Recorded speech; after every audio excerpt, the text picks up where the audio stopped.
안녕하세요 여러분, 성공합시다. 우리 인생을 살다 보면 나도 모르게 가해자의 위치에 있기도 하고 또 피해자의 위치에 있기도 하죠. 근데 그 상처는 사실 너무나 주관적이고 또 사람마다 깊이가 다르기 때문에 우리가 스스로 해결할 수가 없어요. 근데 문제는요, 그 상처가 평생 한 사람의 인생을 좌우할 때가 있다는 거죠. 자, 그러면 그런 쓴뿌리들, 그런 안타까운 문제들, 절대로 해결할 수 없는 그런 문제들을 해결하려면 어떻게 해야 할까요? 바로 오늘 본문이 딱 알려주고 있는데요. 한번 들어가서 보도록 할게요. 요셉이 집 관리에게 명령하였다. 저 사람들이 가지고 갈 수 있을 만큼 많이 자루에 곡식을 담으시오. 그들이 가지고 온 돈도 각 사람의 자루 아기에 넣으시오. 그리고 어린아이의 자루에다가는 곡식값으로 가지고 온 돈과 내가 쓰는 은잔을 함께 넣으시오. 관리인은 요셉이 명령한 대로 하였다. 자, 지금 이 상황은 어저께 이제 총리가 이유는 알 수 없지만 자기네들 특별히 해서 그 총리 집까지 초대해서 엄청나게 먹고 마시고 즐거운 시간을 보냈잖아요. 그러니까 뭐 경계고 뭐고 없고 다 마음이 풀어지고 어쩌면 희망이 가득 찬 그런 시간이었을 거예요, 형들한테는요. 그런데요, 요셉은요, 형들의 마음을 더 확실히 알기 위해서 테스트를 하기로 마음먹어요. 베냐민의 자루에 자기의 은잔을 살짝 집어넣으라고 관리인에게 말하죠. 자, 3절. 다음 날 동이 틀 무렵에 그들은 나귀를 이끌고 길을 나섰다. 그들이 아직 그 성읍에서 얼마 가지 않았을 때 요셉이 자기 집 관리인에게 말하였다. 빨리 저 사람들의 뒤를 쫓아가시오. 그들을 따라잡거든 그들에게 너희는 왜 선을 악으로 갚느냐?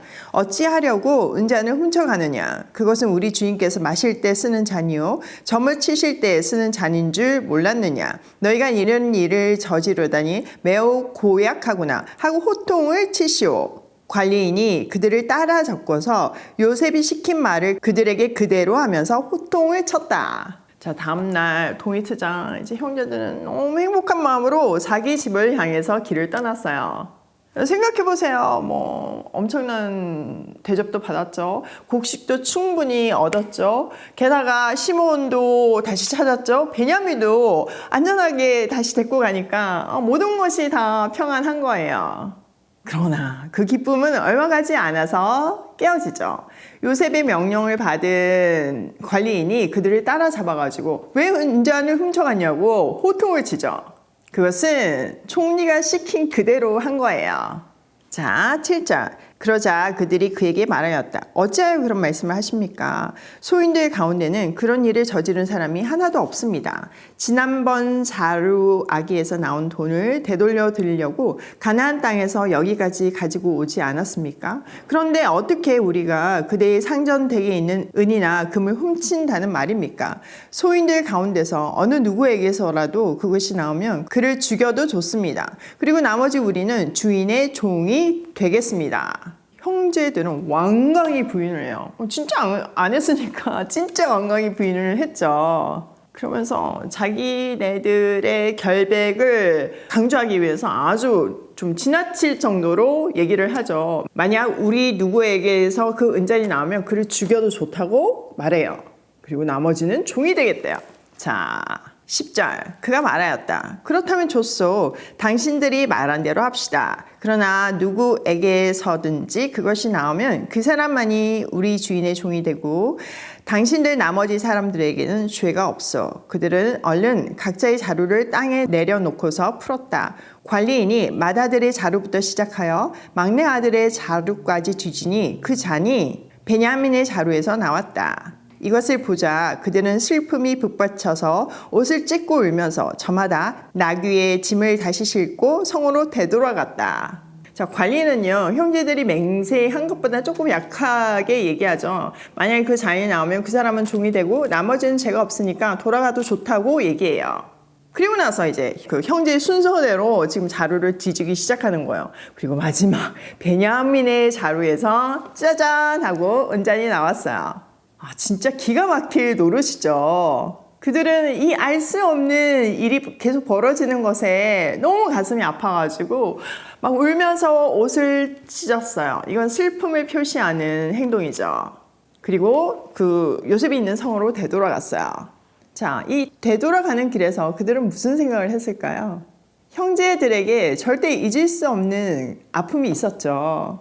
서로 입 밖에 꺼내기도 어려웠지만 정말 그들 마음속에는 그 죄책감이라는 게 있었을 거 아니에요. 특별히 아버지가 너무 슬퍼하는 모습을 보면서 그 죄책감은 매일매일 새롭게 그들을 괴롭히고 있었을 거예요. 요셉이 겪었을 그 억울함은 비교는 안 되지만 정말 그들도 지금 잠시나마 겪고 있죠.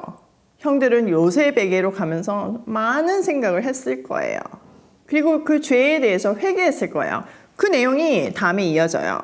14절 유다와 그의 형제들이 요셉의 집에 이르니 요셉이 아직 거기에 있었다. 그들이 요셉 앞에 나아가 땅에 엎드리자 요셉이 호통을 쳤다. 당신들이 어찌하여 이런 일을 저질렀소? 나 같은 사람이 점을 쳐서 물건을 찾는 줄을 당신들은 몰랐소? 유다가 대답하였다. 우리가 주인 어른께 무슨 할 말이 있겠습니까? 무슨 변명을 할 수 있겠습니까? 어찌 우리의 죄 없음을 밝힐 수 있겠습니까? 하나님이 소인들의 죄를 들추어 내셨으니 우리가 이 잔을 가지고 간 아이가 모두 주인 어른의 종이 되겠습니다. 요셉이 말하였다. 그렇게까지 할 것은 없소. 이 잔을 가지고 있다가 들킨 그 사람만 나의 종이 되고 나머지는 평안히 당신들의 아버지께로 돌아가시오. 자, 형제들이 다시 돌아와서 요셉 앞에 엎드렸어요. 요셉은 그 도둑질에 대해서 호통을 치죠. 그런데요, 형들의 반응이 완전 달라졌어요. 유다는 변명하지 않고 형제들의 대표로 정황을 얘기해요. 솔직히 지금 상황이 얼마나 억울하겠어요. 근데 그 억울함을 호소하지 않아요. 그러면서 놀라운 고백을 하죠. 하나님이 죄를 들추어내셨으니까 벌을 받겠다고 얘기해요. 그러니까 자기네들이 판 죄의 값을 이젠 받겠다. 하나님이 요셉을 통해서 자기들을 벌하신다는 고백이 여기 있는 거예요. 지금 형들은 하나님 앞에서 잘못을 회개하고 있는 거죠. 유다는요, 모두가 다 종이 되겠다고 해요. 이 유다의 모습에서 우리는 이들이 얼마나 많이 변했는지를 느낄 수 있어요.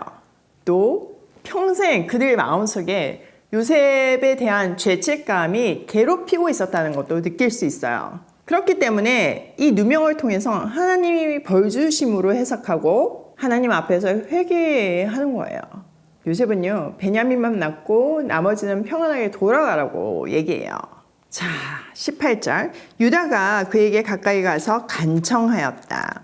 이 종이 주인 어른께 감히 한 말씀 드리는 것을 용서하여 주시기 바랍니다. 어른께서는 바로와 꽃 같은 분이시니 이 종에게 너무 노여워하지 마시기 바랍니다. 이전에 어른께서는 종들에게 아버지나 아우가 있느냐고 물으셨습니다. 그때 종들은 늙은 아버지가 있고 그가 늙음하게 얻은 아들 하나가 있는데 그 아이와 한 어머니에게서 난 그의 친형은 죽고 그 아이만 있기 때문에 아버지가 그 아이를 무척이나 사랑한다고 말씀드렸습니다. 그때 어른께서는 종들에게 말씀하시기를 어른께서 그 아이를 직접 만나보시겠다고 데리고 오라고 하셨습니다. 그래서 종들이 어른께 그 아이는 제 아버지를 떠날 수 없으며 그 아이가 아버지 곁을 떠나면 아버지가 돌아가실 것이라고 말씀드렸습니다. 그러나 어른께서는 이 종들에게 그 막내 아우를 데리고 오지 않으면 어른의 얼굴을 다시는 못 볼 것이라고 말씀하셨습니다. 그래서 종들은 어른의 종인 저희 아버지에게 가서 어른께서 하신 말씀을 다 전하였습니다. 얼마 뒤에 종들의 아버지가 종들에게 다시 가서 먹거리를 조금 사오라고 하였습니다만 종들은 막내 아우를 우리와 함께 보내시면 가겠지만 그렇지 않으면 갈 수도 없고 그분 얼굴을 뵐 수도 없다고 말했습니다. 그러나 어른의 종인 소인의 아버지는 이 종들에게 너희도 알지 않느냐 이 아이의 어머니가 낳은 자식이 둘뿐인데 한 아이는 나가더니 돌아오지 않는다. 사나운 짐승에게 변을 당한 것이 틀림없다. 그 뒤로 나는 그 아이를 볼 수 없다. 그런데 너희가 이 아이마저 나에게서 데리고 갔다가 이 아이마저 변을 당하기라도 하면 어찌하겠느냐. 너희는 백발이 성성한 이 늙은 아버지가 슬퍼하며 죽어가는 꼴을 보겠다는 거냐 하고 걱정하였습니다. 아버지의 목숨과 이 아이의 목숨이 이렇게 얽혀 있습니다. 소인이 어른의 종 저희 아버지에게 돌아갈 때 우리가 이 아이를 데리고 가지 못하거나 소인의 아버지가 이 아이가 없는 것을 알면 소인의 아버지는 곧바로 숨이 넘어가고 말 것입니다. 일이 이렇게 되면 어른의 종들은 결국 백발이 성성한 아버지를 슬퍼하며 돌아가시도록 만든 꼴이 되고 맙니다. 어른의 종인 제가 소인의 아버지에게 그 아이를 안전하게 다시 데리고 오겠다는 책임을 지고 나섰습니다. 만일 이 아이를 아버지에게 다시 데리고 돌아가지 못하면 소인이 아버지 앞에서 평생 그 죄를 달게 받겠다고 다짐하고 왔습니다. 그러니 저 아이 대신에 소인을 주인 어른의 종으로 삼아 여기에 머물러 있게 해주시고 저 아이는 그의 형들과 함께 돌려보내주시기를 바랍니다. 저 아이 없이 제가 어떻게 아버지의 얼굴을 뵙겠습니까? 그럴 수는 없습니다. 저희 아버지에게 닥칠 불행을 제가 참아 볼 수 없습니다. 자, 유다는요, 요셉에게 더 가까이 가서 간청을 해요. 간단하게 요약을 하면요, 지금까지 이집트의 여정과 역행 가정사를 말하면서 아버지와 그 막내 베냐민의 생명이 엮여 있으니까 베냐민을 대신해서 자기가 잡힐 테니까 이 아이는 제발 풀어달라고 얘기하는 거예요. 자, 우리는 앞에서 유다가 주동해서 요셉을 이집트로 팔아버렸던 사실 기억이 나잖아요. 그러니까 그때 얼마나 요셉이 애원을 했겠어요. 그럼에도 불구하고 무정하게 팔아버렸던 유다가 이제는 동생 대신에 자기가 대신 종이 되겠다고 얘기를 하고 있어요. 완전 대반전이죠. 이 내용을 통해서 사실 요셉도요, 그냥 가해자로만 생각했던 형들의 아픔과 상처를 알게 되었을 거예요.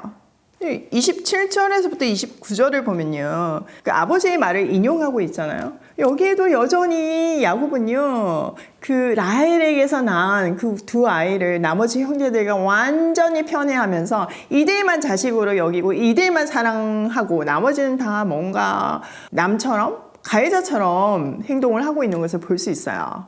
요셉을 이룬 후에 야곱은 베냐민에게 더 집착했어요. 그런 편의 뒤에서 이 형제들, 그들의 마음이 어땠을까요? 아버지에게 사랑받지 못하는 그 시린 가슴, 그것이 얼마나 형제들에게 큰 상처가 되었을까요? 그 상처가 결국은 요셉을 팔기까지 했잖아요. 그게 이렇게 이해가 되기 시작했을 거예요. 형들에 대한 미움이 연민과 동정으로 변하는 순간이에요. 형들도 피해자였구나. 형들도 상처가 정말 컸겠구나. 오죽했으면 그랬을까. 하나님이 그 아픔을 통해서 나도 성숙하게 했지만 이 형들도 정말 성숙하게 만들었구나. 형들이 정말 변했네. 나이가 들면서 그 질투가 사랑으로 변하고 아버지에 대한 미움이 연민이 되어서 이제는 동생을 대신해서 죽을 수 있는 그 성숙한 위치까지 십자가 가까이 있는 그 형들을 보고 요셉은 마음이 다 풀린 거죠. 그리고 그 모든 것들이 십자가 앞에서 해석이 됐을 거예요. 하나님 앞에 있을 때, 십자가 앞에 있을 때 이렇게 모든 문제가, 모든 아픔이, 모든 피해의식이 다 해결된다는 것을 알 수 있는 본문이에요. 자, 오늘 내용을 우리 삶에 한번 적용을 해보면요. 첫 번째, 상처와 아픔은 십자가 안에서만 치유된다. 여러분 진짜 회복을 원하신다면요, 십자가에 점점 가까이 가셔야 돼요. 하루아침에 되는 건 아니잖아요. 그렇지만 십자가에 한 걸음씩 갈 때마다 우리의 모든 아픔과 모든 피해의식과 모든 쓴뿌리들이 치유된다는 사실을 딱 가르쳐주고 있어요. 두 번째, 복음은 사람을 성숙하게 만든다. 우리는 죄인이잖아요. 그냥 죄 가운데서 태어났잖아요. 그렇기 때문에 완벽한 사람은 한 사람도 없어요. 로마서에도 얘기하잖아요. 의인이 한 사람도 없다고요. 그런데 우린 십자가의 공로로 의인이라 칭함을 받고 그 칭해 주신 은혜에 감격해서 의인처럼 살려고 노력하고 있어요. 그 과정이니까 우리는 의도치 않게 가해자의 위치에도 피해자의 위치에도 설 수밖에 없죠. 사실 그러니까 우리가 성숙해질수록 막 잘못을 따지는 것보다는 넉넉한 마음으로 이해하게 되는 놀라운 기적을 복음 안에서 경험할 수 있어요. 세 번째, 십자가 아래서 모든 문제가 해결된다. 여러분, 십자가 앞에서 해결되지 않는 문제는 없어요. 그 크신 극률한 사랑을 받은 사람은 그 모든 것을 용서하고 이해할 수 있게 되죠. 오늘도 모든 문제를 십자가 앞에 내려놓고 해결되는 은혜 충만한 하루가 되길 소원해요.